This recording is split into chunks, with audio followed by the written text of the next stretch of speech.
Hey everybody, this is Thomas here for this interesting little bonus episode that might be a bit unexpected to some.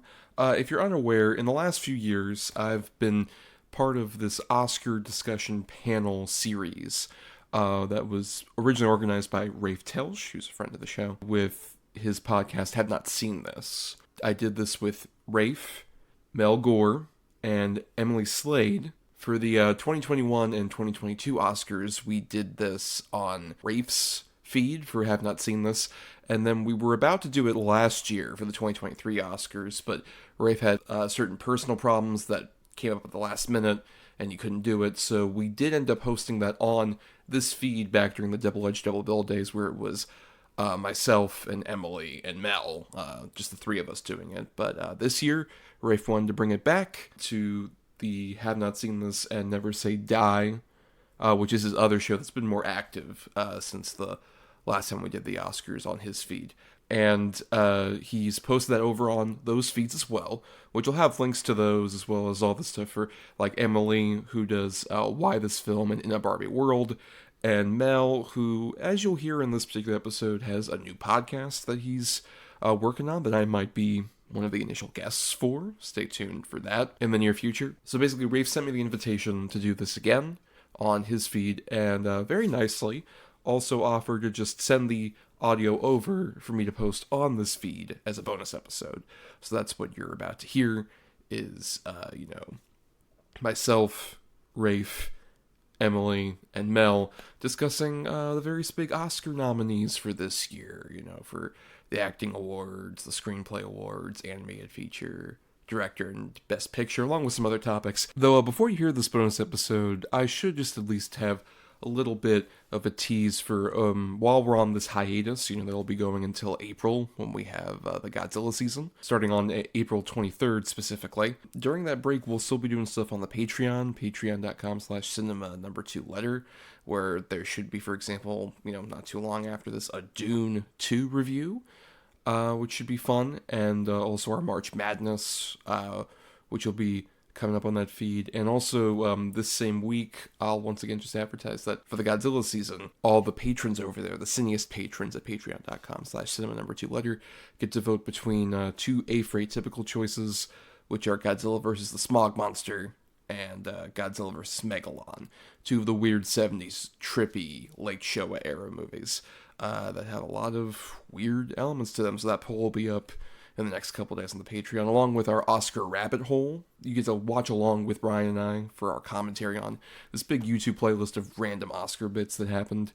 So that's all going to be available over there for just the $1 at patreon.com/cinema number 2 letter. But yeah, without further ado, here is that Oscar discussion with myself, Rafe, Emily, and Mel.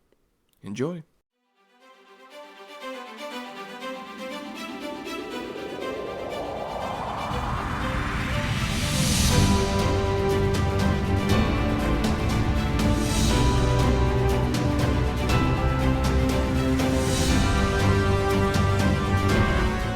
It is Oscar time, and that means it is time for us to be making our Oscar picks. So joining me from around the world, my esteemed panel of movie fans and prognosticators. I am Rafe Telsch from the Never Say Die and Have Not Seen This podcast, and joining me is Thomas from Cinema to the Letter. Hey, Thomas. Hello, Rafe. I'm so glad to be here. What a wonderful night or very early morning for Oscars.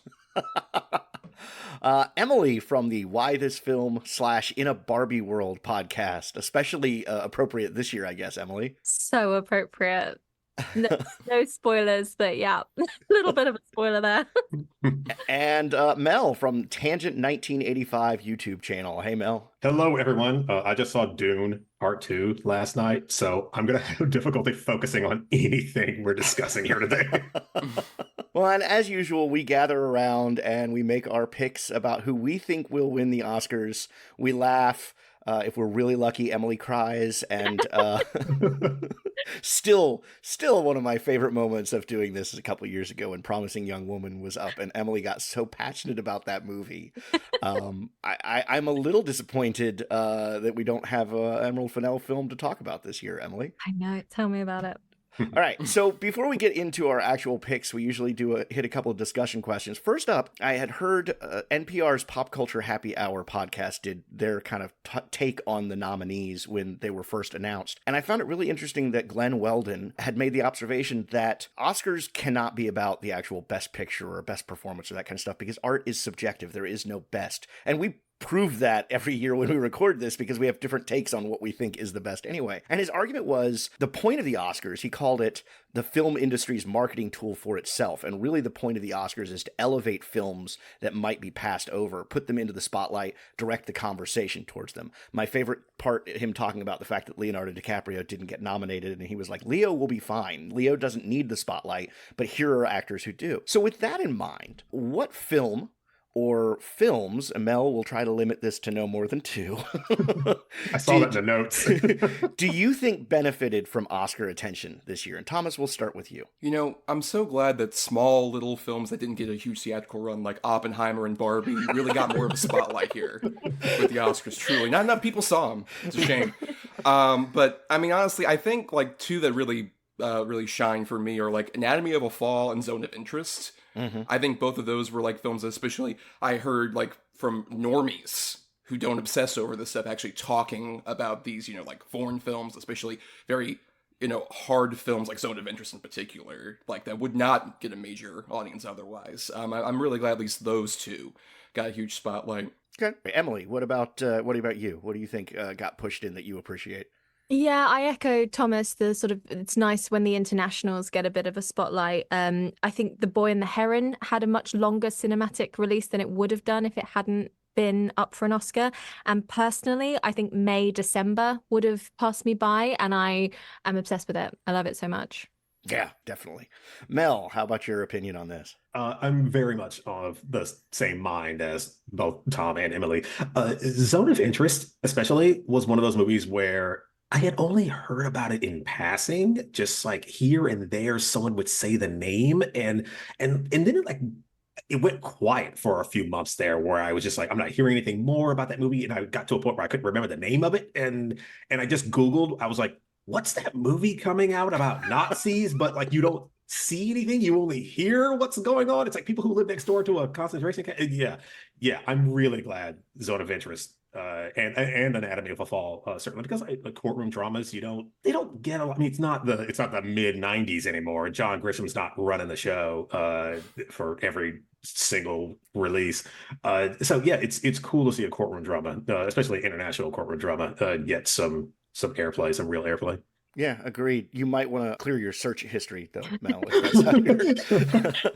For me, May, December was definitely a movie that I probably would never have watched. And I definitely think it getting an Oscar nomination, pushed it onto my radar. And the one that I'm a little surprised none of you mentioned, American Fiction, is another one that probably would have passed me by, but because it got Oscar nominations, I gave it a shot and really enjoyed it. But I don't disagree with any of the other ones you guys have mentioned, though, as well. I'm sure we will talk more about many of these movies a little later. So, as always, there were some nominations that didn't happen, that people were expecting, we didn't get. The most obvious of the snubs that were mentioned really heavily the day of the nominations were Margot Robbie and Greta Gerwig for leading actress and director of Barbie not getting nominations. But one of the counter arguments I heard this year that I've never really heard before was if you want them to be nominated, who didn't get nominated? Like where did that nomination fit in? And I think that's a valid counter argument because I look at this year's nominees and it's a very strong field. There are very few things that I don't think belongs here. There's definitely one, but so my question is, what do you think got snubbed this year? And what would you have taken out in order to make room for them? And Emily, we will start with you on this one. It's no secret my entire year was dedicated to the cult of Barbie. And I will save all of my monologues and opinions till the end. So to answer your question, I do think Greta was genuinely snubbed. And I perhaps controversially would have taken out Scorsese to put her in. Because Oh! Shots fired. This is the energy we're coming into this recording with. Like, strap in, folks. I love it. I don't disagree, but I didn't think of it. Like, everyone knows. Come on, like, let's give her specifically like more of a chance. Definitely take out Scorsese. I think Margot. I do think she deserved a nomination for this performance. So I would actually personally remove Carey Mulligan from Maestro. As much as I love Carey Mulligan, that was my exact thought of that's where that nomination goes in. That's where that could have gone. However, I do think that there is something to be said of how obviously it made $1 billion. They didn't need the nominations to loop back to your first point. And I think that, one more, I would remove Robert De Niro and put in Charles Melton for May December. There. Ow. Agreed. Sorry. God, I was going to call it Perks of a Wallflower then. Oh my goodness. The flower moon. I'm sorry. Nothing personal. Just, get out. So you can make room for other things. All right. Mel, you're next. My takes are not nearly as scorching hot as Emily's. For me, I'm gonna go down on the tier a little bit for best cinematography. You guys know I'm okay. Maestro is the Mank of this year. And no thanks. I'm not buying whatever it's selling. I would have kicked Maestro out for best cinematography, and I would have given it to The Color Purple. Because that's the same guy that did John Wick 2 and 3 and Brotherhood of the Wolf. I mean, great stuff. And it's a gorgeous movie, frame for frame, just a beautiful movie. The other snub, All of Us Strangers deserved a Best Picture nomination. I felt, and I would have kicked Maestro out for that as well. I don't know that one off the top of my head. Okay. Oh, that's so good. That's Paul. I'm gonna mispronounce his last name. Somebody keep me honest. Paul Haig. Is that? It's Andrew. Hey, Andrew. Wow, I butchered that. But yes, yeah. So good. That's the same director from Weekend, if I'm not mistaken. Yes. Fantastic. Highly recommended. If you have not seen it, get there, please. Okay, Thomas. I do echo a lot of the Maestro ousting. I mean, I would probably replace some of those, like we were mentioning, kind of like Best Picture or Best Actor, like one that I really love, and I'm a freak, so this is like tangential. Beau is Afraid. I think Walking Phoenix and Beau is Afraid is like one of the most like literally and figuratively naked performances of this year. That I would probably put in there. Also, Asteroid City would I probably put in for like director and picture over that. And also another Netflix one that we haven't talked about, but get Naiad out of there. I love Jodie. Oh. I love Annette, but Naiad is like such like mom bait bullshit to me, quite frankly. I'd probably put Naiad. Like I think those slots would much be better deserved for like May December. Speaking of Netflix, for like Portman or more, or even a movie that got completely snubbed. I think Unfairly Priscilla. Like Kaylee Spaney, I think, deserves a Best Actress one far more than Benning. Look, I'm excited to see Warren Beatty as her arm candy, kind of like drifting along with her every time she's nominated. But yeah, I think those two Netflix ones in particular, Naiad and Maestro, I think you can oust a lot. Or even another actress one, a movie that was nominated, one of probably my favorite of the nominees, Past Lives. Readily deserved a fucking Best Actress nomination. Yes. Yeah. Yeah, and I went out of order. I was supposed to go before you. You actually mentioned some of the movies I was surprised not to get any nominations. Asteroid City. I mean, it's kind of rare that we get a Wes Anderson film that doesn't get some sort of Oscar attention. I kind of expected Saltburn to show up somewhere. That it didn't get a nomination. Julianne Moore for actress was definitely the one that I'm like, yeah, I feel like that the fact that she didn't get nominated is kind of a testimony to how strong I think the performances are, because I wouldn't take somebody out of supporting actress for her, but I think she could have gotten a nomination. The more I think about it, the more I like the Greta Gerwig in lieu of Scorsese. So, and totally agree. This is Italian slander. I'm sorry. I can't go by what's happening. Totally agree with the Maestro comments. In fact, my biggest disappointment about missing last year due to health issues is I didn't get to argue with all of you about what a terrible movie Tar is. But this year I get to argue about what a terrible movie about a composer is. So. I would have enjoyed that argument. I quite like Tar. Yeah. I was very into Tar. All right, as usual, for our actual picks, we're going to focus on our primary categories most people are aware of: acting, writing, direction, best picture, best animated picture. But as always, I want to give you a chance to talk about any of the more technical categories we aren't spending time on. So music, visual effects, costumes, sound, etc. So any comments or predictions you specifically want to point out for any topics we aren't planning on prognosticating on? Mel, we'll start with you. Yeah. I've got to give a shout out to Zone of Interest for sound design. Absolutely.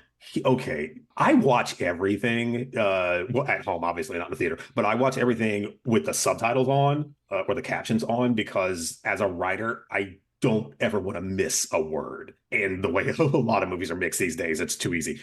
But Zone of Interest is one of those films where like I'm actually terrified to watch that at home with the captions on because the one of the reasons that movie works so well is while you're in the theater, you're hearing all these things that are going on and your mind kind of plays tricks on you and you're like, is what I'm hearing what I think it is? Or is that just machinery? Is that just like I'm terrified about what the captions are going to say on screen whenever I actually go to watch that at home. Yeah, the sound work done on that is like it's like nothing I've really experienced before, and just really stays with you like long after the movie is over.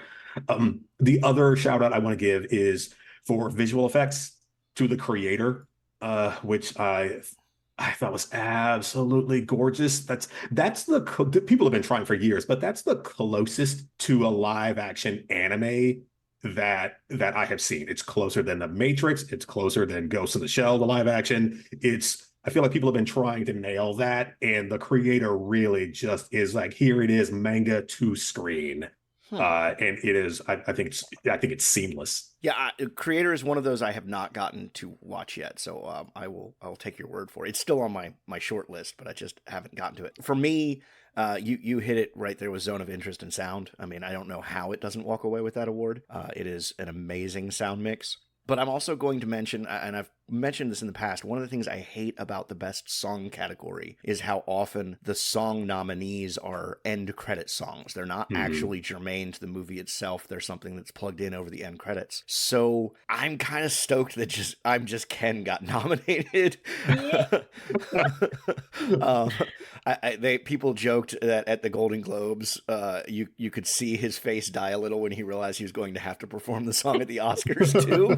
But I'm really excited about that one. So that's just me. Thomas. Well, yeah, to piggyback on Best Song, it is weird that I think Billie Eilish is going to win for the What Was I Made For, and I feel so unaccomplished that she's going to have 2 Oscars before she's 25. Yeah. That's insane to me. But great for her. That's a great song in that movie. But I mean, besides that, in terms of visual effects, I gotta rep my boy Godzilla. Yeah. Godzilla -1. Yes. I think that's the one it deserves. I hope it wins that. I think it's some of the best like visualization of Godzilla post the suit era. I think I've seen as a big Godzilla fan. Also, I think Wes Anderson is gonna win his first Oscar for a short, which feels weird to me, especially this late in the game. But I think that's probably going to happen because of the Netflix Roald Dahl shorts, which were great, particularly the Henry Sugar one. And I also just want to shout out, because I recently saw it, Perfect Days for international film. Amazing movie. Oh, so Good good. Vendors did such a great job with that. I hope that's the win. But yeah, those are the ones I really wanted to shout out. Besides also, you guys mentioned Zone of Interest for sound. I completely echo that. Right. Definitely needs to win that. All right, and Emily. Barbie should win costume. I know it will probably go to Poor Things, but just the detail in creating the outfits, not only for the film, but also for the press tours and everything that goes into it. And I know that there's going to be arguments around, how much attention that the movie had. Does it really need the additional attention of the Oscars? But again, we'll go into that. I also think it should have been up for hair, makeup and hairstyling, and it wasn't. So I'm gutted that was a snub. But Poor Things costumes, don't get me wrong, like absolutely gorgeous and well deserved. But I would love to see Barbie take it this year. Fantastic. All right, so that brings us to our actual predictions. We'll go through these major categories. We will tell you who we think should win. Sometimes we will tell you who we think will win, because we all know that it is not just about the merit of the artist. Sometimes it is politics. Sometimes it is a Lifetime Achievement Award. So, we can talk about that. What we try to do is focus on one or two, Mel, of the nominees. Guilty. And that will last approximately 2 rounds before Mel starts talking about every single one that's nominated in the category. I promise to do better this year, just simply because I didn't write down all the alternatives. All right, so we start with the writing categories. First up is writing adapted screenplay. We didn't talk about the fact that one of these nominees for adapted screenplay is one of the weirdest choices ever, but the nominees are American Fiction, Cord Jefferson; Barbie, Greta Gerwig and Noah Baumbach; Oppenheimer, Christopher Nolan; Poor Things, Tony McNamara; and The Zone of Interest, Jonathan Glazer. How Barbie is a adapted thing is beyond me. I go first this time, and Barbie is actually my pick to win this because I don't think it gets much other opportunity to win. I can see where Poor Things could also go. It's kind of funny. I just finally got to see Poor Things last night. My take on the Barbie movie was that it was kind of like a drug trip mixed with a fever dream, mixed with a 4-year-old's play session, and was the weirdest thing that I had ever seen on screen. And the fact that Greta Gerwig could bring that to life and make a cohesive movie was a miraculous act. And then I saw Poor Things that said, "Hold my beer." But I think Barbie, that's my pick to take this. Thomas.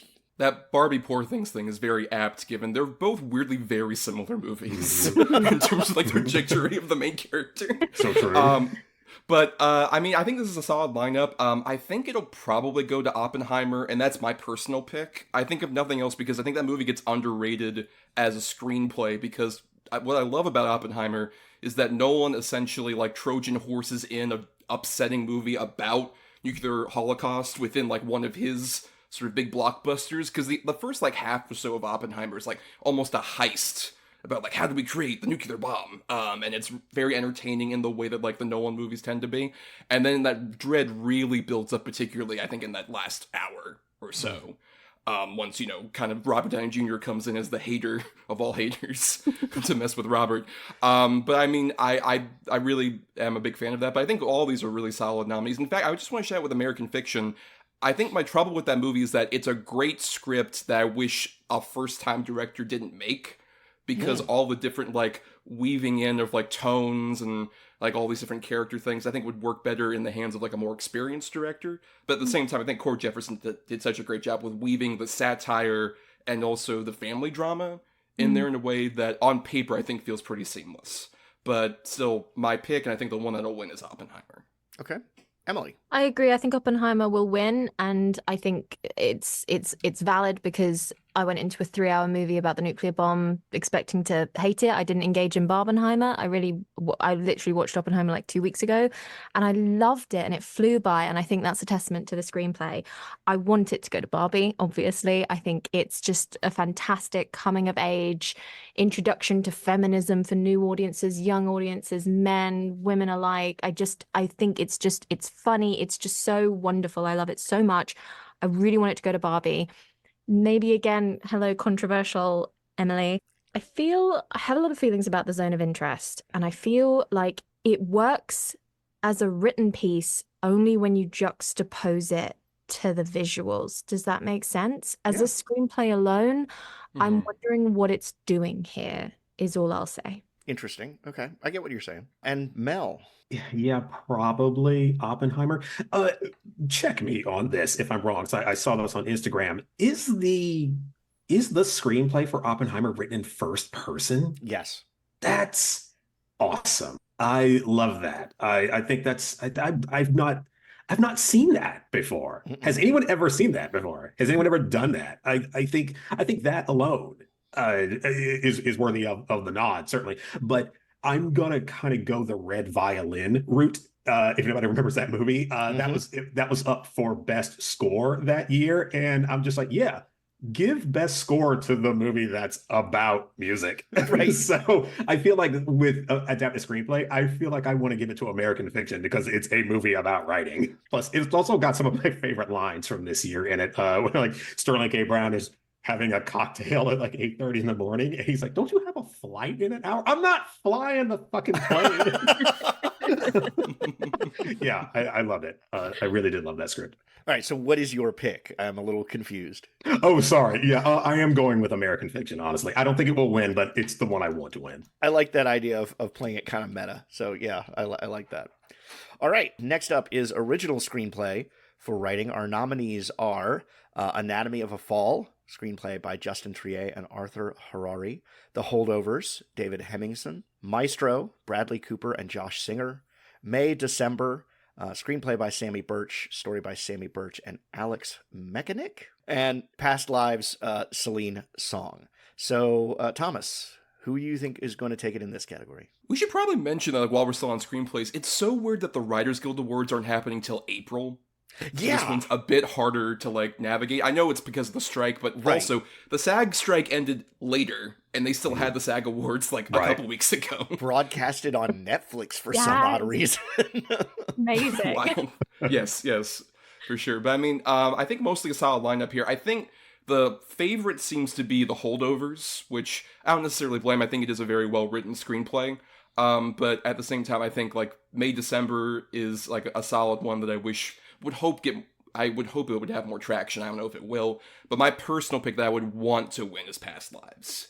I think truly one of the most like effective modern tales about like sort of not just like a romantic entanglement, but also even just with the main character, her issues with like separating from her culture and how this relationship kind of represents her looking not just at like a past friend, but a past and potential love interest, but also a past version of herself.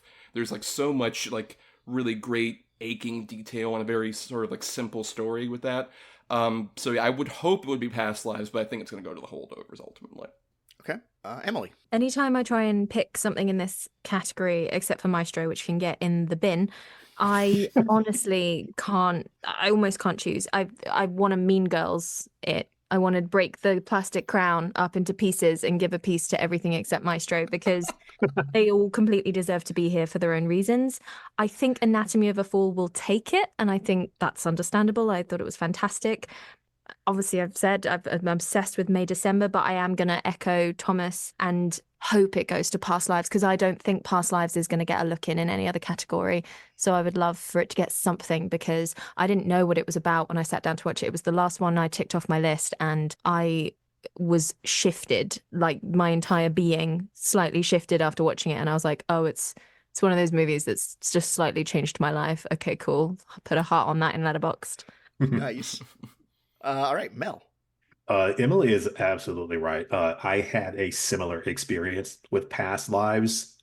It's one of those movies where it feels like it was made just for you. And yeah, like it reached beyond like just several layers and got down deep somewhere where I was not expecting or anticipating it. The conversation between her was her boyfriend or her husband at the time, where they were already married, the white guy that she was dating. Forgive me, it's been like a year since I've seen it. Poor man's Lin-Manuel Miranda from season 1 of Umbrella Academy. Yes.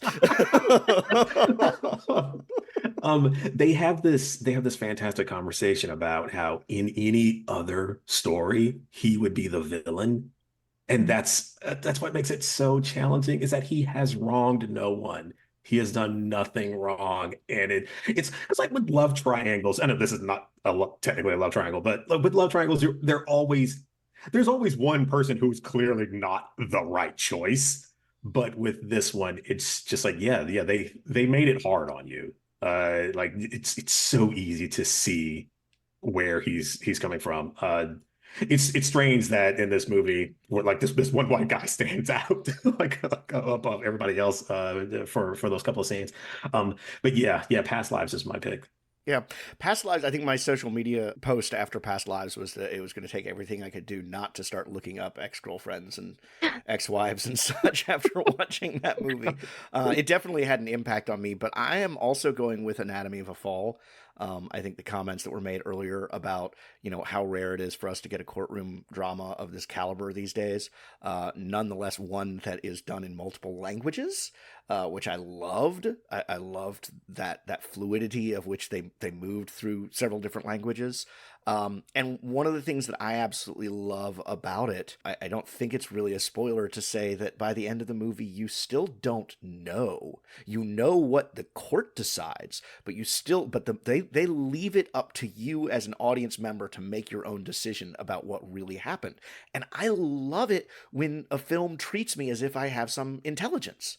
And I think that is one of the things that really made me love Anatomy of a Fall is I didn't feel like it was talking down to me at any point. It just trusted me to stay with the narrative and reach my own conclusions that were irrelevant to the overall narrative. So, and I loved that about it. It was a dog. Also how it handles language, I think, is really effective. The various different languages, yeah.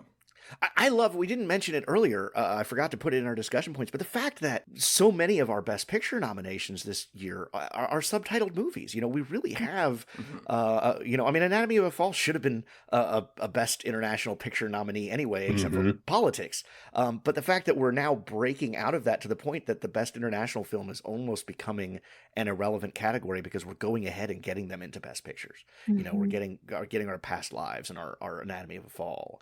And I love that. Heck, Killers of the Flower Moon, Yeah. All right, enough about that. Let's move on to animated feature film, the film that we always have to make sure Emily goes first on.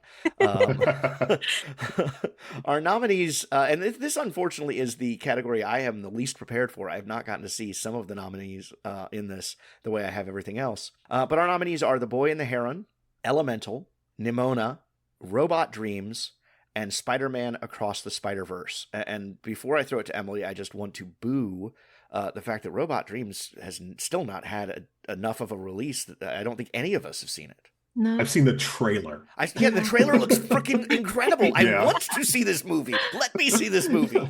It's the total love-hate relationship I have with Neon, who distributes great movies but covets them. This happened a few years ago with Worst Person in the World too. We're just let me see it before the Oscars. Right. All right, Emily, who is going to take home Best Animated Feature Film? Oh my goodness. The Boy and the Heron. Hands down. Don't get me wrong, I absolutely loved Nimona. I understand there was a history behind that where it was Disney's and then Disney binned it and somebody else took it over and what they did, Disney could never. I watched it and I thought the animation style was wonderful. The voice acting was really great. And the story was so interesting and not really like anything I'd seen before. So a big shout out to that. Obviously, Spider-Man followed in its predecessor's footsteps and just did even more. It did everything a sequel should do, just the same again, but better and bigger and amazing. And I honestly was surprised with how much I enjoyed it, coming off the back of reading lots of reviews where people were disappointed that it ended up being a secret part one, but it still felt like a cohesive 3-act tale despite that. So I'm actually really excited for the next one to come out, which I didn't expect. Elemental was sweet. They're doing their best over there. There's nothing wrong with it. It didn't, it didn't set my world alight, pun intended, but it's fine. The Boy and the Heron, I mean, Studio Ghibli got the award back in 2003, right, for Spirited Away, and they haven't had one since, and yet they have an archive of exceptional talent, and it's about time it got rewarded, especially because he's gonna die soon. And this is where I'm gonna cry. This movie is about grief and it's about people coming together, and I literally got dumped the day before I watched this movie. I went into the cinema and I did three movies that day, and I kicked it off with The Boy and the Heron, and I'd just been dumped, and I'm watching this tale about this young boy and his family and going through grief, and I was just it was me and 9 children in the cinema screening, and I was just bawling my eyes out. And that doesn't mean that it automatically should get the award, but I'd like to think it counts for something. Yeah, I'm shocked at the people who were upset about Spider-Man being a secret part one, because that was announced. We knew that. The original title was Across the Spider-Verse Part 1. So it was yeah. All right, Mel, sorry. Man, I cannot top Emily's story at all. So I'm not even going to try. I did enjoy The Boy and the Heron. I'm not trying to take any steam away from it at all, but my boy Across the Spider-Verse, I gotta get, and that's gonna be wild because the first one won Best Animated, didn't it? Yes. Someone Yes. again, check me. But yeah, here's why that works for me. It came out around the same time as The Flash, which and both those movies take complete opposite approaches to the same subject matter. The Flash basically saying that in order to be a hero, your past must be filled with trauma. But Spider-Verse says the opposite. It says that that doesn't have to be your story. Just the whole, what's the term I want to use? The subtext of Miles Morales as just more than a character, but just this anomaly, this person who's not welcome into this kind of clique, for lack of a better term, but who rejects it and carves out their own place in it, and they're still worthy of it. It says so much about that character, and about minority readership in the comics industry, LGBT readership in playership in the gaming industry, women in gaming. Just it speaks to everyone who's been pushed to the curb on all these kind of areas in media that are gate kept. It's another one that just speaks directly to me and my experience. So yeah. And I did know that there was going to be another one after that. It's hard too because it's hard to rate that movie because that's a movie without a beginning and without an ending technically, but kind of like Two Towers territory, and that's a hard one to make. A movie without a beginning and without an ending is a really hard one to pull off, and I think they did it in spades. I once had a college professor talk about how the middle chapter in a trilogy always has the hardest job because it already has everything set up for it, but you don't get to know whether it worked until you see the third chapter to get the payoff. And so you get like Two Towers. Well, Return of the King totally nails the dismount there, but then you get like the Pirates of the Caribbean trilogy where 5 minutes into the third film, they've pretty much removed everything that happened in the second film, and what a waste it was. So as I said, I've not gotten to see, I didn't get to see Boy and the Heron, much to my disappointment. Elemental, I think it says something about the fact that it is a Disney film that I've still not seen, and it's been on Disney Plus for months. It just didn't appeal to me. It hasn't had enough of a draw. The 4-year-old in my household has not watched it all the way through yet, so it hasn't held her attention. And as I said, Robot Dreams hasn't had a release, but Nimona, I really dug that film. Like, that to me, that provided the feeling that I want from a Disney animated film, and it's not a Disney film. But Spider-Man Across the Spider-Verse, I mean, I love the fact that the first movie had these different visual styles for the different characters and the different realities, and we dial that up to 11 here. And just this one of the scenes with Gwen and the watercolor background and the paint literally running down the screen as you're watching it, just captured my heart with that film. And I think it's got to take the Oscar. I am, although now I'm a little appalled, Emily, I did not realize that Studio Ghibli hadn't won an Oscar since Spirited Away. I'm pretty sure. As Mel said, check it, and I just did, and you were right. So it was like, oh my gosh. And again, I haven't seen Boy and the Heron, so it may be a very deserving film. But for me, it's going to be Spider-Man Across the Spider-Verse. Thomas.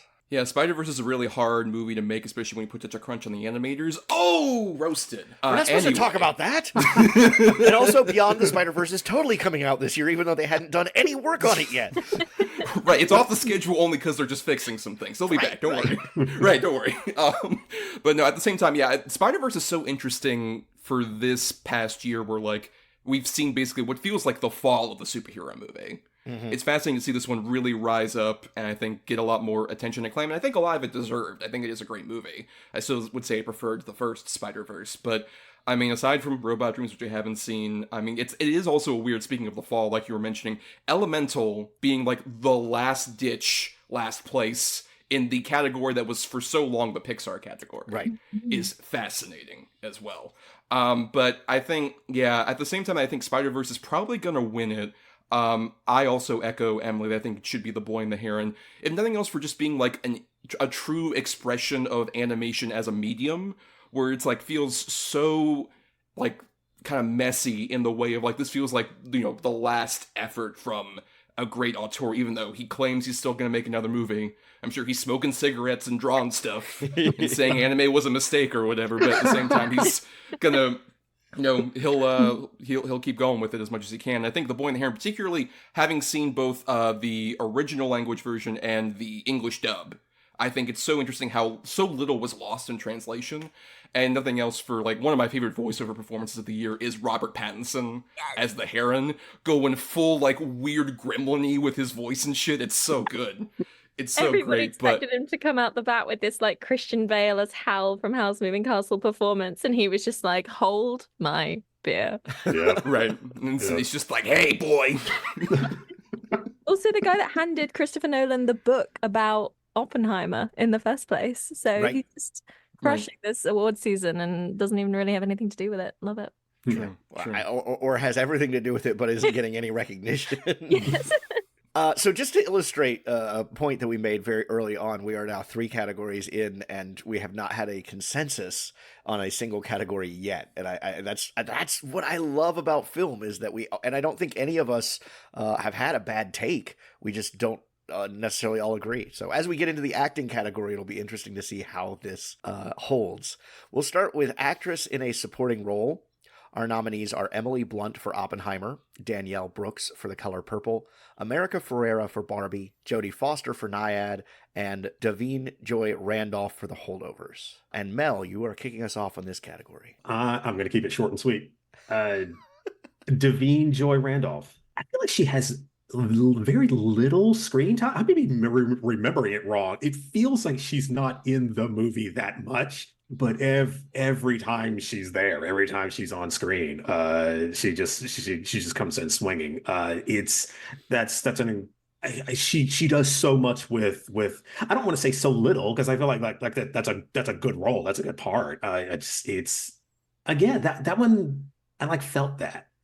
I personally just I don't know what that is. I don't know if that's like having had family members in the armed services or whatnot, and losing people over the, I don't know. I don't know what it is, but yeah, it worked for me. Yeah. That is not a very articulate defense of her performance, but yeah, she's the one I think about at the end of the day. Yeah, I mean, her performance is amazing. I definitely will give you that. And I think all of these are the only one I have not seen The Color Purple yet, so I can't speak about Danielle Brooks. My problem with this category is kind of my problem with almost all the future categories, which is I saw Oppenheimer. I didn't get to do Barbenheimer because my schedule was too busy, but I saw Oppenheimer opening weekend and have not gotten to revisit it since. So my memory of the movie has faded in a lot of ways, and thankfully there's been some clips that I've seen here and there where I remember, oh yeah. And I'm going with, as much as I love America Ferrera and Barbie, I'm going with Emily Blunt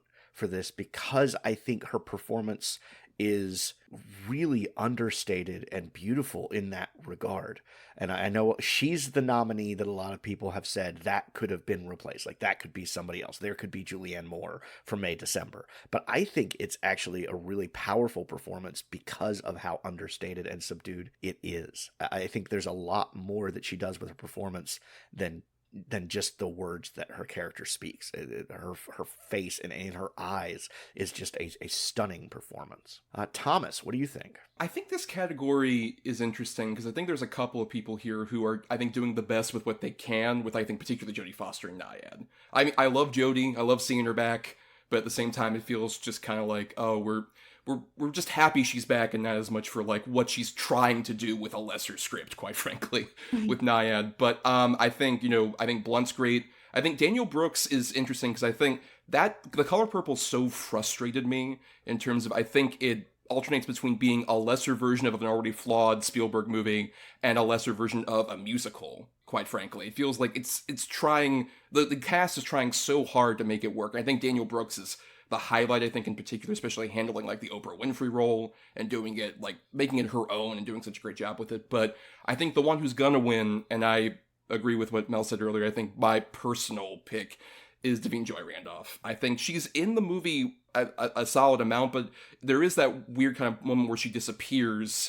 but at the same time, you just see a few flashes of her with her sister, and it's so warm and inviting. She does such a great job of being, particularly like in a lesser movie, she would have like a big Oscar-y speech or whatever, and like her breakdown at the party is I think one of the most sincere kind of emotional breakdowns I've seen, where it's just like her without her shoes on, just in a corner of the kitchen, and you see so much of that, you feel so much of it, while at the same time she's very human with stuff like, oh, you don't know what the dating game is, dude? What are you talking about? It is such a phenomenal performance. I've been a fan of her ever since Dolomite Is My Name, where she just managed to steal that from Eddie Murphy and do such a beautiful job with it. So I hope and think it will go to her. See, I only knew her from Only Murders in the Building. Yes. It wasn't until I watched this that I was like, I did some research on her. I'm like, oh, she's a Tony-winning or Tony-nominated actress? Like, she's a singer? And then, of course, right after I watched this, I watched Rustin, and she has a very brief appearance in that movie singing. So I was like, okay, she's quite incredible. Emily, what are you thinking? Yeah, I'm very happy to see America Ferrera here, but I don't think it should go to her. I echo everything that's previously been said, especially because I need another of her speeches, Davine's speeches. I don't know if you've been watching her acceptance speeches, and they are the most thoughtful and appreciative, gracious, elegant speeches that I've ever seen. She completely deserves it for the performance, but I can't wait to watch her Oscar speech because it's going to be phenomenal. All right.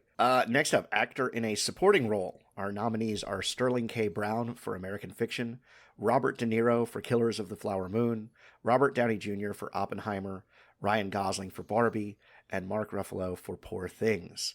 And Emily hurt me to my core earlier because I have said since I walked out of the theater with Oppenheimer that Robert Downey Jr. has this award, that I thought his performance was absolutely stunning. I thought it was the best thing about the movie, and I liked the movie a lot. So Ryan Gosling winning it would be hilarious, but also there were all those memes that came out after he got the nomination and almost nothing else did, that, you know, that is the plot of the Barbie movie. So I think him winning would actually kind of maybe be a bad thing. I don't think Mark Ruffalo in Poor Things was all that phenomenal. Like, I liked it, but it was a caricature as opposed to any kind of in-depth character. So Robert Downey Jr. is definitely my pick. Thomas. Contrary to certain things that were said earlier about one person in this category, I think this is the most rock-solid category to me, in terms of, I don't think there's a bad one here. Even like the Mark Ruffalo angle of it, I think he's so goddamn funny in that movie. Oh, he is. I think don't get me wrong. I'm not saying he shouldn't be nominated. I just don't think it's a winning performance. Right, but I mean, at the same time, like, I mean, Gosling has a similar angle with that. Even Sterling K. Brown, I think, is the best part of American Fiction. I think he straddles a lot of those emotional lines and the comedic lines so perfectly. And De Niro, maybe it's just because he's been in such a rut. You know, every time it's like, oh, wait, when is he going to work with Marty again so he can be, like, good again in a movie? Honestly, that's kind of like the sad thing this recent. But I think who is going to win, and I would not, and I'm totally for winning, is Robert Downey Jr. It's so great that dude actually gets to act again and not have like ping pong balls on him and just be like, let me put some glasses on so I can have my suit come up and whatever bullshit he's been doing the last couple of years. I think he just does such a great job, particularly with that movie, of being like so initially like straight-laced, and you like he's kind of like a recurring, like almost a Chekhov's gun thing in the background.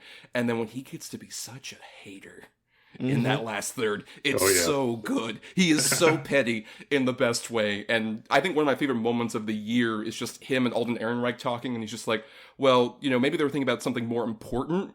And Downey's reaction to that, so good.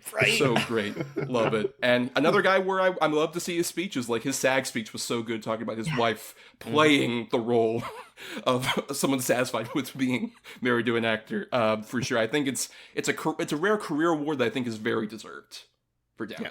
Yeah. Emily. Yeah, I need to correct myself. If I said Robert Downey Jr. to be replaced, I meant Robert De Niro. No, you said De Niro. You said De Niro. I was. Did you? Okay. You're good. Because I agree with everything that's previously been said. As funny and the almost cherry on the top of everything that's come from Barbie, for Ryan Gosling to get it, it would potentially undermine, but I also feel that it could keep the wave going in a way. But the wave is sort of doing its own thing anyway, so it doesn't also need this attention for Ryan to get it. Again, agree with everything. I think it was such a joy I hope this gives Mark Ruffalo an opportunity to break out into other roles. Again, it's that we're just trying to rescue the Avengers at this point, aren't we? And put them in like real movies, for want of a better term.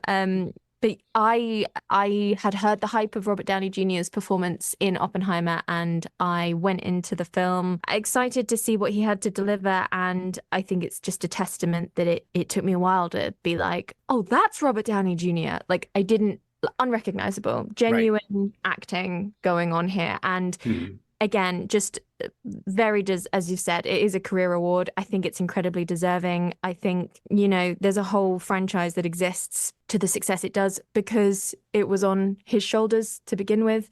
And I think that this is part of that as that's a nod to this as well. Yeah, sorry, I'm not making any sense, but Robert Downey Jr. killed it, and I think he should get the Oscar. Oh, you're making plenty of sense. Mel, what do you think? Everybody is right about Robert Downey Jr. Because here's the thing. I have and have never had any desire to be an actor of any kind. But if I did, those are the kinds of roles I would want to play. And he just eats it. Like he really like in a good way, not in like a skateboarding way where you like fall off. They always say you eat it whenever you dump out on your elbow or something. But yeah, no, he absolutely, he's electric. And I don't get to say that often. He's absolutely electric in that role. Like I hang on his every word. Anytime he comes, like he's kind of like Barry Keoghan in that respect. Like when he comes on screen, you're just like ooh, and like you sit up and you start paying attention because it's just like, oh, this is gonna be good. He's fantastic. And I think it will be him. But I kind of want it to be Sterling K. Brown for American Fiction. I thought that was such a vulnerable performance.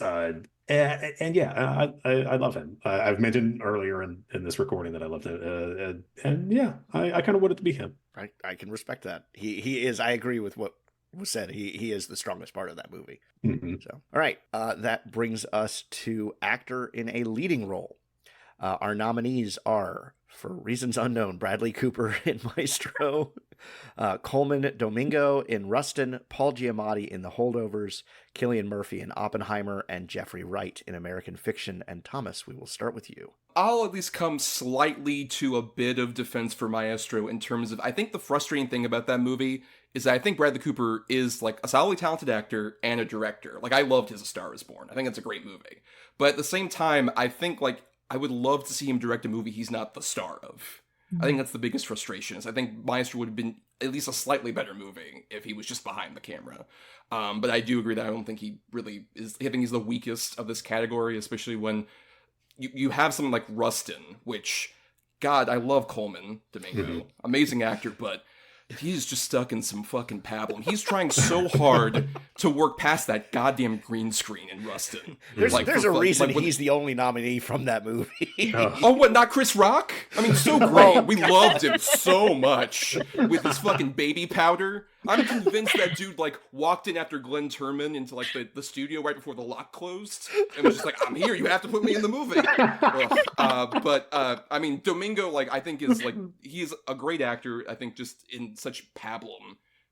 But at the same time, like, a solid performance from him. And Jeffrey Wright, love him, always. Like, look, ever since I can remember, like, you know, back in the last couple of years with, like, stuff like The French Dispatch, or even earlier with what's the Jake Gyllenhaal movie where he's like reliving the stuff on the train, Source Code. He delivers such great exposition in Source Code. Yes. Master at it. And I think he's one of my favorite actors. I think the two front runners though seem to be Paul Giamatti and Cillian Murphy. And I love Giamatti. Always love him. It feels like it's good to see him in a movie again after really being in Billions jail for the last like 5 years or so. And he's great in The Holdovers, but at the same time, I think who will win, and I think is deserved, is Murphy. If nothing else, because that dude has to like carry the movie on his cheekbones and he does it wonderfully. Those cheekbones have such sadness and edge at the same time to them. And I think, yeah, he's incredible, very vulnerable, but at the same time can work with stuff like the way this movie does the frickin' I have become Death Destroyer of Worlds in that sex scene, and still manages to work, I think is mainly because of him and his reaction to it. And Pew also trying, to make it work as well. And I think it's, I think it should go to Murphy, and he deserves it. All right. Emily. Yeah, I have very extensive notes for most categories written down, and this one is literally just Killian. He, again, completely echo everything that's been said. I think Paul Giamatti's performance in The Holdovers really stayed with me. It was really like comfortable performance. I think it really suited him. It was really memorable and lovely. But I left Oppenheimer and I was like, well, the Oscar is Cillian Murphy's. Like it's just his. It's almost indescribable how when you compare it to Bradley Cooper's performance, where you've got two characters who are aging throughout the movie, but it's not cringy when Cillian Murphy's doing it. You're believing it. He was so quiet and unassuming, and yet like it was just so nuanced and clever and well directed, and his sad big eyes just swallow you whole, and he completely wipes the floor of the category. I think he's absolutely deserving of it. Yeah. Mel, it's not my turn yet, so I'm just gonna say yeah. Mel. There's not, honestly, there's not much more I can say about Murphy. It's God, yeah. That's it. That's all I. I'm So is that your pick? Truth be told, I think he's fantastic at that. I kind of do want it to. I kind of do want it to go to Paul Giamatti though. For Holdovers. I thought he was really glorious in that, and he just kind of so almost acidic the way he like berates the students. I love like. Who calls someone a Visigoth, really?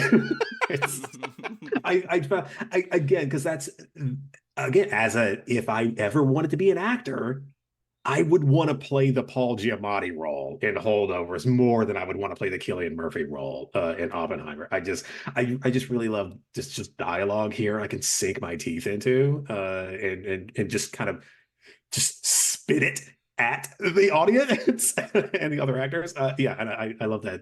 I love that he goes all in for that.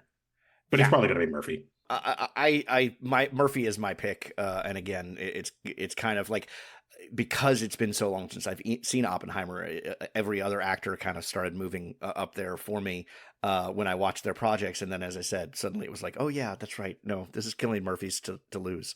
I really would like Jeffrey Wright to win it for the reasons that were mentioned earlier. Like, phenomenal actor. It would be nice for him to get recognition for what he's done. And I think he's really good in American Fiction. I do think Sterling K. Brown is better. But I think Murphy is the clear winner here as well. All right. Actress in a leading role. The nominees are Annette Bening for Naiad, Lily Gladstone for Killers of the Flower Moon, Sandra Hüller for Anatomy of a Fall, Carey Mulligan for Maestro, Emma Stone for Poor Things. And Emily, you are kicking us off. This is the one that everybody's like, who could it go to? Because I feel every awards up to this point has gone to a different person. And so it's sort of anybody's game. I loved Annette Bening in Naiad. I thought she was really fun to watch. I have a real problem with Carey Mulligan. I don't know what it is. It's a personal thing. I don't know her. I just don't like her. And this feels so Oscar baity of a performance as well. Even with her own personal comments of being like, I never felt like an actress until Maestro. Like, Emma Stone's phenomenal, and I would be happy for her to take it. Lily Gladstone is phenomenal, and I'd be happy for her to take it. And I think it would be a very good thing overall for her to take it for a number of reasons. I personally want it to go to Sandra for Anatomy of a Fall. I think her performance is so complicated and nuanced. And as we mentioned previously about the movie itself, it is her performance. I feel that when the credits started rolling, I turned to my mom and I was like, but did she do it though? Like, because she could have done it, but also she's like innocent, but like she could have done it. And the next week we were like, just going over and over and over her performance, the way she responded to things, the way she argued things, the way she chose to take those wonderfully written lines and what she did with them. And it's just such a memorable performance. I think it would be really, really cool for her to take the Oscar. Okay. Mel. This to me feels like Usain Bolt. Like Usain Bolt's the fastest man in the world, and the only person who's faster than Usain Bolt is Usain Bolt. Like he literally broke his own record for land speed. I feel like this is Emma Stone's. I feel like everybody came to lose to Emma Stone, which I think that's such a wild performance that she literally throws her back into. like she's.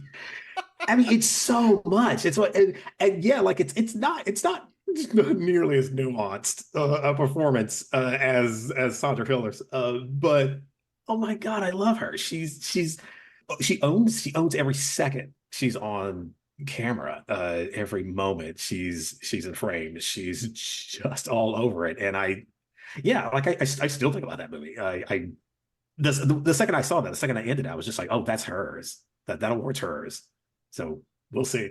Okay. I probably should have mentioned this in the last category because we had Maestro nominated there. I don't think Maestro is a good movie. I do think it gives good opportunities for the actors to have some shining moments with performances. I don't think Bradley Cooper is bad in the movie. I don't think the movie itself is very good. I don't think Carey Mulligan is bad in the movie. In fact, I think she's probably better than Cooper is. But it is kind of, it feels like this year's pretentious Oscar Beatty type movie. Emma Stone, yeah, I mean everything you just said, but I'm going with Lily Gladstone. I think the range of that performance, the 3.5 hours gives her to explore it, is really my favorite out of these 5 performances, and I will not be disappointed to see any of these women win. But I think Gladstone, for me, had the strongest, most dynamic performance. Thomas. I think this is a competition where it's between the two Stones, quite frankly. It feels like they've been picking up a lot of the awards. And I think I agree with what was been said about Emma Stone, particularly considering that movie has an interesting tightrope to walk. And I think it's mainly on the strength of her performance that it excels as well as it does, I thought, personally, for that movie. Like I said, the sort of Barbie for freaks angle of it is, I think, like really like rests a lot on her shoulders with what she's able to do with that. We just needed Weird Barbie to show up in it to complete the connection. That's true. McKinnon could have fit in, like, as the same character, and it wouldn't have Definitely. been Yes. honestly. But at the same time, I do agree with Rafe about Lily Gladstone. If nothing else, because there's been so much discourse about, like, oh, I stopwatched her entire, like, screen time in the movie, and she's not in it enough to be a lead actress or whatever bullshit that I've been, like, hearing back and forth. I think the strength of that performance is that it's so good that when she's not on screen, you're still thinking of her in the background of it all. Especially as all, like, the horrible actions are taking place. You're just wondering, oh God, how is she gonna... I'm so worried for her, and she's not even on the screen at this point. And I think it's a real strength to her being able to do that as well as does. Nothing else, because, like, as much as she's handling a lot of the trauma there's also such, like, great moments when, like, her and Leo that sell the romance, like, when they're first introduced, like, in the car together, and he does the whole thing like, you must say a handsome devil, and her just reaction is, like, so beautiful to that. I think it will go to Lily Gladstone. I hope she wins it. For sure, she's my pick. Good. I love that we've diverged again as far as our picks go. All right, that brings us to Best Director. Our nominees are Justine Triet for Anatomy of a Fall, Martin Scorsese for Killers of the Flower Moon, Christopher Nolan for Oppenheimer, Yorgos Lanthimos for Poor Things, and Jonathan Glazer for The Zone of Interest. And Mel, you are up first. Do I have to go first? I think it's time for Nolan. I think this is his. I think this is an insanely humongous undertaking. Multiple timelines, and like multiple egos of characters vying for like nobody it's like I feel like everybody could be the main character of Oppenheimer, which is an interesting thing to me, and to kind of be able to wrangle all of that, and to also to make like deposition scenes feel like action sequences. Like they feel like Thomas said, with the construction of the bomb, it's like a heist film. He has this skill for making these very kind of normally mechanical things feel like action sequences. They burst with energy, and to pull that off, absolutely, yeah. He's got my vote. I think your comment about almost any character could be the main character of the movie is part of why the script was written in first person, to make sure that it stayed with Robert being the protagonist, because it could have gotten divert there. I will say this: typically, traditionally, most of the time, the same movie that gets best director gets best picture, and so you kind of look at it as the movies that were nominated for best picture but didn't get a best director really are kind of it was an honor to be nominated type thing. That said, I am splitting my best director, best picture vote. I don't think that the same movie wins both of those, and I am giving it to Christopher Nolan for Oppenheimer. I think you're right, he's due. I think this is an incredible movie. I've seen almost all of Nolan's films, and love almost all of them except for Tenet. But I think this is the pinnacle of the work he's done so far. Is it the pinnacle of his career? We don't know. We'll have to see what comes in the future. But I think if you're going to pick a film of his that deserves this kind of accolade, this is it. That said, I mean, Anatomy of a Fall, Poor Things, Zone of Interest, man, any of those are really good. I do not like Killers of the Flower Moon for this nomination. I do not think it's particularly well directed. Now, when I say that, my philosophy tends to be the director is the one who is responsible for the product. And we all know that that is not always the case, that a lot of the time the director is not involved in the final cut of the film. And even though their name is the one associated with it, they lost control along the way. Scorsese's not a director of that caliber. He is in control. And this did not need to be a 3.5-hour long film. I think it's funny that he criticizes superhero movies, that's not cinema. That's not cinema. Well, cinema needs to be a little tighter, Marty. You need to learn to trim, to edit, to bring it down. There was lots in this film that could have been cut and continued the same feelings. I think he is the weak link here. I'd be happy with any of the others to win, but Oppenheimer, Nolan is my pick. Thomas. Yeah, hear that, Thelma Shoemaker? Nominated editor on notice. Should have Marty trim back a bit. I'm not blaming the editor. I am blaming the editor should have locked Scorsese out of the room. Well, I just want to start off with so much praise to finally deserved recognition for the Virtual Insanity music video director Jonathan Glazer here in Best Director. Amazing. Finally, I hope Jamiroquai is at the ceremony with his hat. True. But I mean, I agree that there's definitely I think a really solid, strong lineup here. I do think it's probably going to go to Nolan, and I think it is deserved, not just because it's sort of a culmination of so much of his work, but also he's able to juggle so many of our great guys in the middle of this, just juggling Krumholtz and Benny Safdie and Josh Peck, just a weird assortment of guys that managed to be in here. But at the same time, I'm going to push back on the Scorsese thing because he's my personal, I would want him to win, if nothing else, because I think this is such an interesting movie where he's done a couple of these now as he's gotten to near the twilight of these culmination movies about his career, Irishman was kind of that. But this feels a culmination not just for his career in terms of so much of what he's been done, some of the gangstery stuff that's hidden within this, but I think it's its length I don't think is that big of a problem to me because it feels like a totemic film about American history, the nature of voices that are being told through media, and so much that I think it's a deserved 3.5-hour length. And the thing is, we're probably not going to get a lot of other big directors being able to do even a movie of this massive length and this particular kind of subject matter anymore. And I would be so down for him to win another award, nothing else, because he only won for The Departed, and I think if he's going to win for another Best Director nominee, I would want it to be Killers of the Flower Moon, but I do think no one's going to win it. But I think it completely undermines that idea of giving these people a voice with that last scene where he gets so self-indulgent. And that really bothered me. I think firmly that particular moment isn't the last moment of the movie. It's actually the drum circle bit. Yeah. But at the same time, I think it's him commenting on the fact that like he's the only person that sadly is able to have the opportunity to even make this story. And he says that final line has a lot of sadness from him that I think really determines the fact that it's like not indulgent to me personally. But okay, fair enough. Emily. I had to do Killers of the Flower Moon in 2 parts. I'm not gonna lie.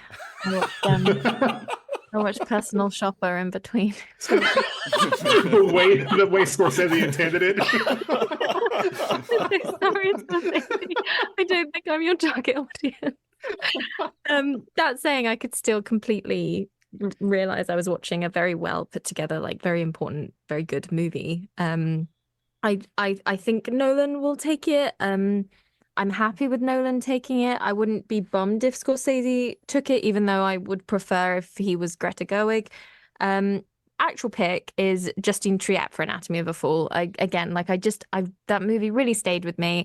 I thought all the choices made from all of the different aspects of art were really cool and interesting, and again it just ties into that overarching storytelling that we've already mentioned, and I think a lot of that comes from the directing, and so I think that would be really cool to go to Anatomy of a Fall for director, but I'm sure it will go to Nolan, and that's fine. All right, that brings us to the last award, the big one, which is Best Picture, and our nominees are American Fiction, Anatomy of a Fall, Barbie, The Holdovers, Killers of the Flower Moon, Maestro, Oppenheimer, Past Lives, Poor Things, and The Zone of Interest. And I am kicking us off in this last one. There are some really good movies. I mean, going back to what we talked about at the very beginning about elevating films, I'm looking at this list and it's like American Fiction, possibly Holdovers, Past Lives, Poor Things, Zone of Interest. These are movies I never would have watched if they hadn't been nominated. I mean, maybe I would have watched Word of Mouth, but for the most part, they probably would have passed me by. And the only one of the movies of these 10 that I regret having spent time watching is Maestro. I mean, I think it comes down to the script on that one. I feel like they glossed over elements. I felt like it ends up glorifying its subject matter rather than painting a complex biography of him. And I think that when you start with flawed material, Thomas made the comment earlier about actors doing the best they could with the flawed material they had. When you start with flawed material, your project can only get so good. I would love to see Oppenheimer take this because I do think it is one of the best pictures of the year. But my pick, as I said, I was splitting it earlier. I think this needs to go to The Zone of Interest. And I think it is an important film. And it doesn't have a ton of opportunity to get recognition. And I think this is where it gets its crowning achievement. That's me, Thomas. I think the only thing with Zone of Interest is that it's probably an international feature, which is interesting given it's like, it is mostly in Polish, but it's from the UK is who submitted it. Yeah. Which is interesting. Right. That Very. rarely happens that like a UK movie gets the international feature nominee. But I mean, at the same time, I think this is like a pretty solid lineup with Maestro mostly being the exclusion there. And I would love for, like Poor Things, Past Lives, or Killers of the Flower Moon, I think are like the 3 strongest ones to me. But at the same time, I think it's going to go to Oppenheimer. And I don't think it's undeserved necessarily for, it's kind of like a duel, like this is a great movie, but also helping saving cinema, baby. Like Barbie also has a bit of that as well. But I think at the same time, I think it's kind of like the perfect kind of mix of like a movie that the Oscars would actually hold attention to. That is also just incredibly well constructed as a blockbuster, but also as like a deeply upsetting drama about the nature of humanity and how we destroy ourselves. So I'm down for Oppenheimer getting it, but at the same time, yeah, it's a lot of great competition. It is. All right, Emily, now is your crowning moment to shine. When asked about the snubs for Margot Robbie and Greta Gerwig, Helen Mirren responded with, "Do you remember who got Best Picture 2 years ago? It doesn't matter who's nominated. It's all up in the air and it's fine. What we did was made a lot of money and got people back to the cinemas, and that's really important." And it used to be that the movie that made a lot of money in the cinemas also won all of the awards. And why not after everything we've talked about, but why not return to that for 1 year and make the $1 billion box office success also the best picture of the year? Because it's so important to so many people. I saw it 7 times in cinemas and then I immediately bought it on streaming. And I know I'm not the only person because it made $1 billion at the box office. And does that not say something? And I could talk forever, but like pink used to be evil and now it's good. It's Barbie. It's entered the actual human language of people now greet each other by saying hi Barbie. It still happens to me all the time. It's helped the economy like Taylor Swift. I have bought things in shops because it will have the Barbie branding on it. And does that not count for something? And you can I don't know. I haven't fully formed my argument, but it's so hyper feminine and it's so hyper female and it's so worthy in that, and it's not shallow, and yeah, obviously it's flawed because most things are, but like also not really. It's such a moving piece. Back when I had a boyfriend before he broke up with me, I was with his parents and I was like, are you going to go and see Barbie? And they were like, no. The next week, the mom had gone to see Barbie with her friend. 2 weeks later, I went to see Barbie with the mom and the sister. And then she went to see Barbie a third time because it was just so big and it was so good. And when I went to see it with her, we walked back to a Pizza Express talking about the Barbies that we all had, like 3 generations of women, the Barbies that we had as kids, how we played with them, where we got them, where they are now, what we did to them, all of these things. And I had that conversation with so many people, and I had that conversation so much last year. And I feel that that counts for something, and I would love to see it recognized here. And I know that that's not to say that other movies have much more lesser looked at conversations to be had, and we should be using this opportunity to shine a light on them. But I can't describe it. It's such an important film to me. I really, really think it did to cinema what Nolan thought Tenet was gonna do. It brought everyone back, and I just love it so much. And no one's going to remember what won in the 2023 Oscars in 2 years' time. So why not just give it to Barbie? Emily, to kind of reiterate your point, when Barbieheimer was a thing, my son was adamant that he wanted to go see Oppenheimer, and I joked about, do you want to go see Barbie? And I pointed out I loved the trailer was, if you love Barbie, this movie is for you. If you hate Barbie, this movie is for you. And he did not want to go see Barbie. And then my schedule was busy, so it didn't matter. He ended up seeing it a week later. Like, I didn't get to see it until it started streaming. He saw it before I did. He didn't even want to go see it, but he saw it in the theater. So you're absolutely right. I mean, it's definitely an appealing movie. It has that draw. It has something about it. Also, did anyone else imagine her delivering that, Emily delivering all of that in the weird Barbie house like America Ferrera? Just in the full, with the hand movements. Yes. It's so impossible to be a woman. All right. Mel, I almost changed the order so you didn't have to follow that, but I didn't, so now you have to follow it. And you're also our last chance to get a third dig in on Tenet, because you know good things come in threes. So yeah, I don't. Oh God, Emily, how do I follow that? Okay, I think you say Barbie should win, and you just call it that. right, and just depart the field and call it a win. Okay, I will ask this first. I know you didn't, Rafe, because of scheduling issues, but Thomas and Emily, were you able to do Barbenheimer? Were you able to see them both in the same day? I chose not to. Okay. I almost did, but then just scheduling things affected my Oppenheimer, so I saw it like a couple days later. Okay. I did do it. There are actually pictures of us on Facebook. We saw Barbie in the afternoon and came back for Oppenheimer at night. And okay, the vibe in the audience it was a lot of fun to compare the two. The vibe in the audience for Barbie, because we got there early enough because you want to go to something like that people watch. Like the people coming to see it are as interesting to me as the film itself. You knew who was walking into the theater. You knew who was coming to see Barbie. Like there was a whole group of kids who were dressed for prom coming to Barbie. And I love that. And the energy in that auditorium, it was so light and joyous. And it's like the whole world came together for 2 hours. And it's like we just all these people who don't know each other just sharing this thing that was so beautiful. And then then you go see Oppenheimer, and Oppenheimer feels like a bullpen at a newspaper in the 70s. Like I feel like if smoking had been allowed, there would be smoking in the theater.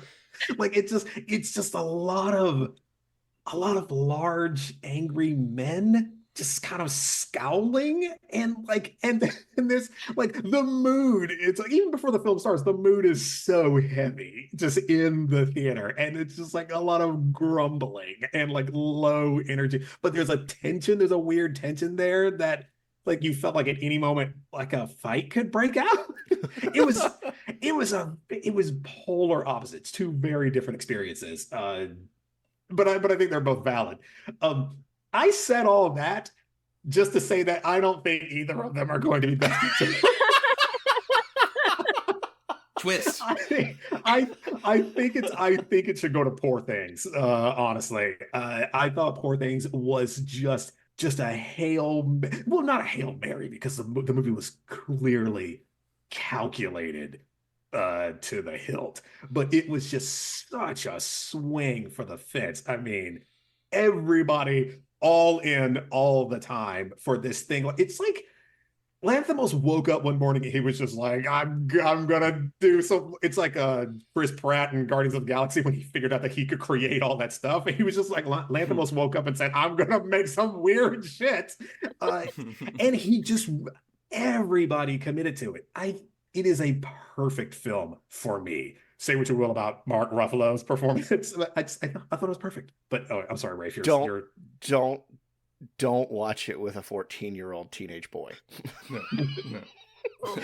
who desperately wanted to see it because Willem Dafoe was in it and regretted it for the next 2 hours. Oh my god, that's hilarious. That's really funny. That is why my mother and I don't speak anymore, is because we went to see Bram Stoker's Dracula whenever I was a young lad.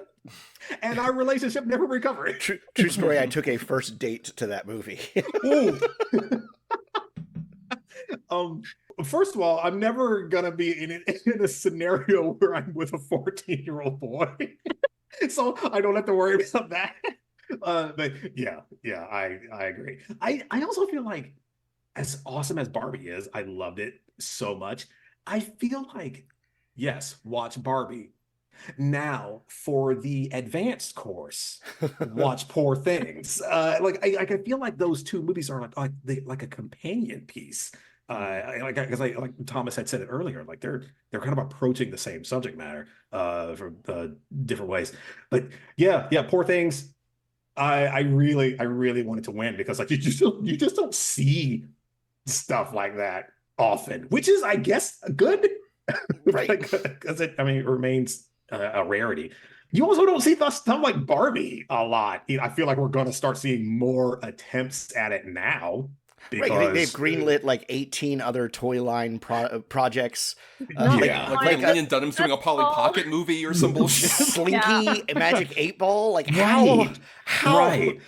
And they're all going to be terrible, because this is what Hollywood does. They see something just capture the zeitgeist, and they take all the wrong lessons from it. Well, it's and Emily, I think, can chime in on this as well. It's like Hasbro selling a weird Barbie for $50. Like, they missed the point of that scene. Yeah, completely. And people forget that Barbie was such an underdog. Remember when it was a distant project with Amy Schumer attached, and everyone was like writing it off immediately, and the pictures of Ryan Gosling dropped and everybody was slating them, and like nobody wanted it to win, and it was such a positive force, as you say. Like it was world peace. It was like Pokemon Go all over again.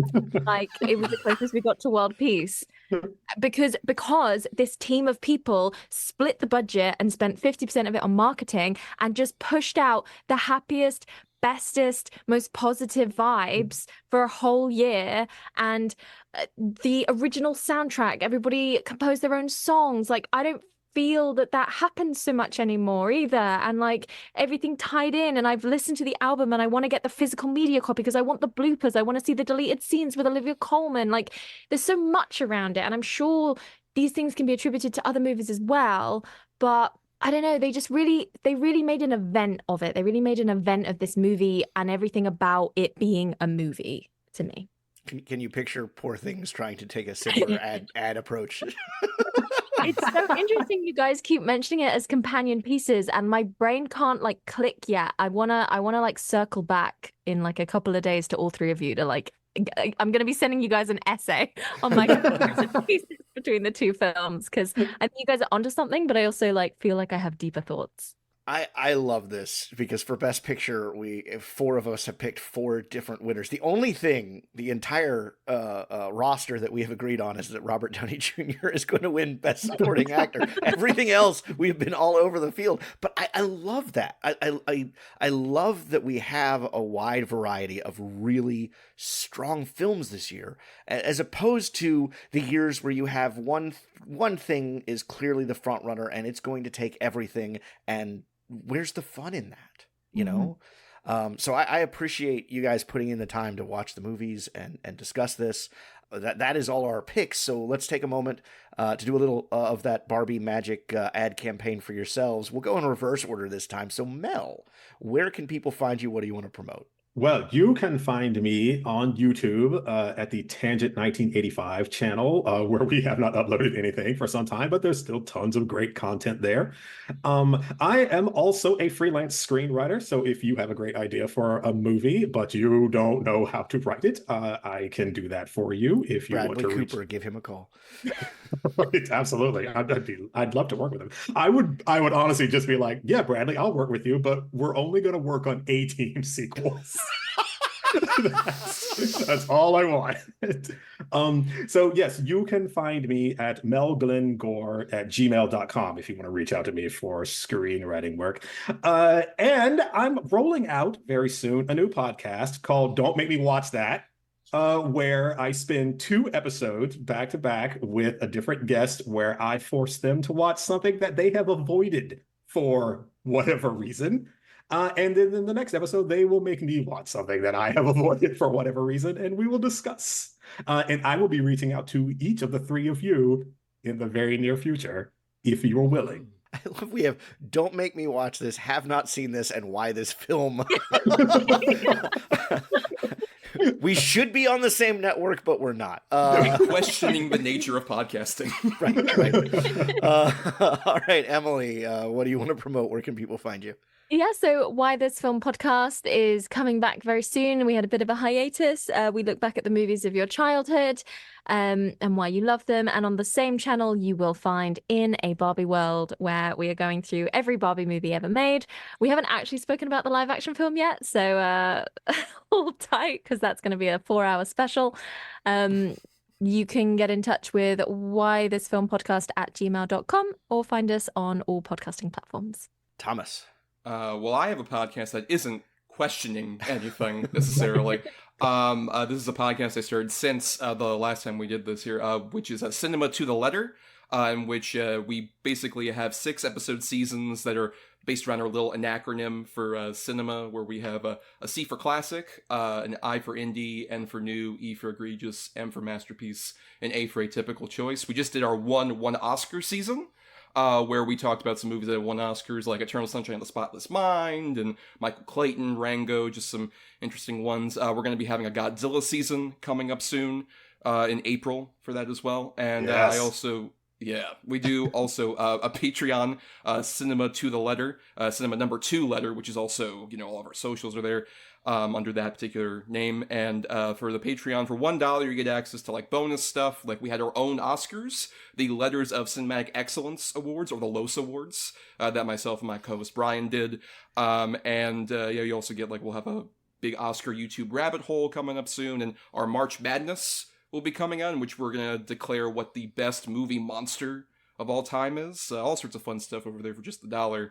And I'm also at Not the Who's Tommy at various places. All right. And I'm Rafe Telsch. You can find me at Never Say Die podcast, which is more frequently updated. And that's where me and my partner Drew talk about movies and how to gamify them for your role-playing game table. This podcast, Have Not Seen This, has been on hiatus for a while I dealt with some health issues, and now it's trying to deal with scheduling issues. I'm trying to figure out if this channel is coming back or not. We'll figure that out in the long run. And I'm at Talnhess, TALNHESS on social media. I'm hanging out mostly on Threads these days. My Twitter accounts are still there, but I'm not checking it. The only No. time in the last 6 months I've checked it is when Emily and I were discussing doing this. So, all right. Thank you guys. Really appreciate it. Hope everybody enjoys the actual Oscars night, and may all your picks come true, except for, the ones that mine were different from.